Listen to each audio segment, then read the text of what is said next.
Hey, Alex, how are you? You guys all ready? Yes, sir. Okay. All right. PJ McGovern, interim fire chief, Orange County Fire. Everybody, I'll give you all an update of some findings we found last night. So over the last 2 nights, we've been doing night operations. The first night we went in and we had some objectives to go after. It was a high risk situation, low frequency, but we had all our safety mitigations in place, and we had abort procedures should our readings get to a situation. That first night, our crews went in and they were able to do some of the objectives. What they really looked at was the integrity of the tank. We wanted to see the crack, and we wanted to get a good visualization around the tank. Quickly after that, one of the alarms went off to abort. We had to abort the mission. But when we came back, we got good intel. So that first night, we thought it was a very positive event for that night. That next morning, they put their heads together and they went after and they developed. Yesterday, they were working on the next plan with the initial intel that they received. Last night, we did another night operation. In this case, they were able to go in and definitely get a lot more details. What the goal was last night was to confirm that there was no pressure in the tank, the crack. But we didn't know if that crack was full thickness and relieve the pressure. What we shared this morning, due to the work that the crews did in there last night, we have eliminated the threat of a levee. That has been confirmed. The threat of a levee is no longer. Right now, the crews are taking that information and they're going for next steps. What are we going to be doing next? We're also working on with the threat eliminated for a levee. What does that mean with evacuation zones? We are actively looking at that, what we're going to do with that. The next step, we got to look at a threat of the explosion. So we're looking at that.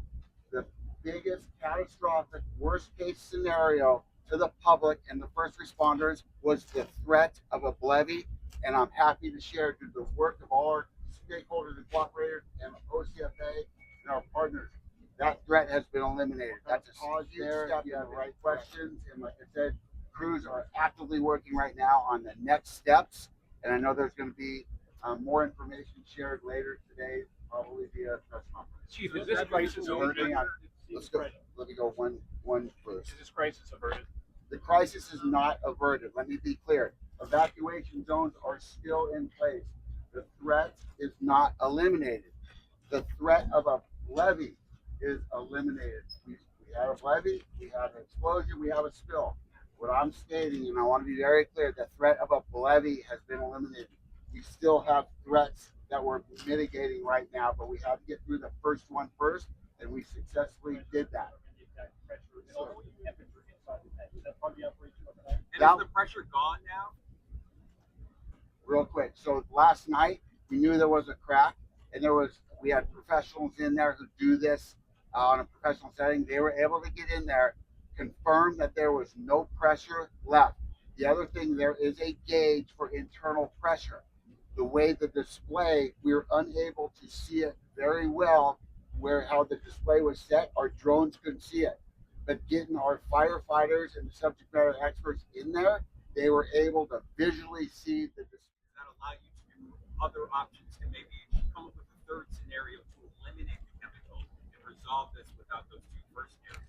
Absolutely. So the threat of that levee was keeping us and the people out, right? With that being eliminated, that's going to open up our strategic operations to continue to move forward and now go after other threats that are already on the table that we've been concerned with, but we had to eliminate the threat of the levee so we can get our first responders and subject matter experts closer in there. EPA Chief Lee Zeldin said that the ideal temperature that the EPA is looking for is 85 degrees. Are you able to reach that temperature today from 90? They're working on that right now. The key is so on the tank. You have an internal tank, you have insulation, and the shell. Very early on, we couldn't see the internal temperature. We could only get the readings from the external.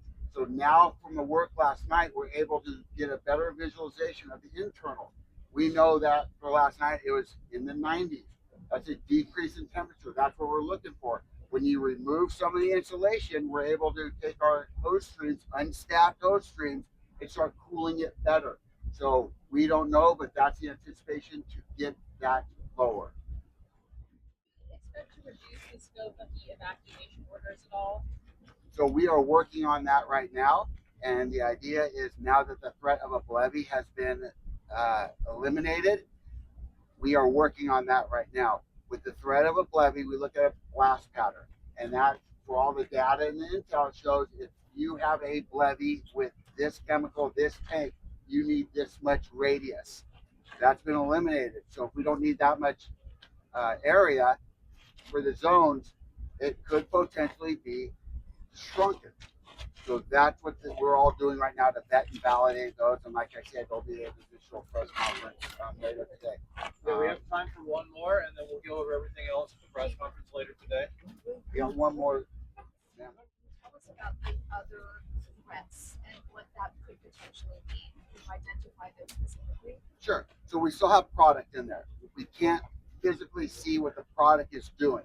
We know that the product will solidify liquid to a solid form. We don't know how much of it is.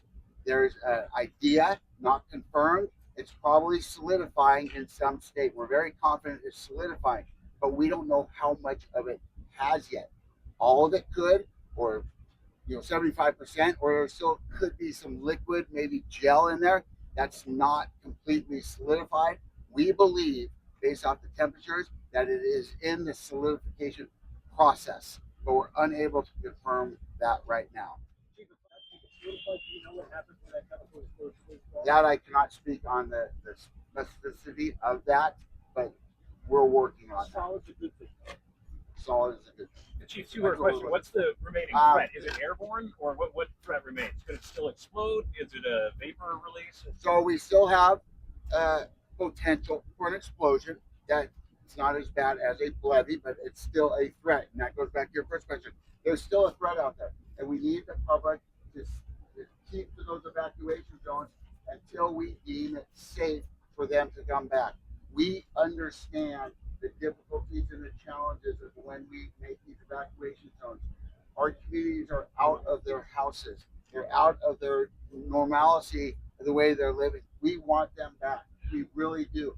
But we cannot allow them back when there is a safety element to them and their well-being. Once all that has been eliminated, we will get them back, and that's one of the goals that we're having right now. Thank you very much. Appreciate your time. Thank you guys.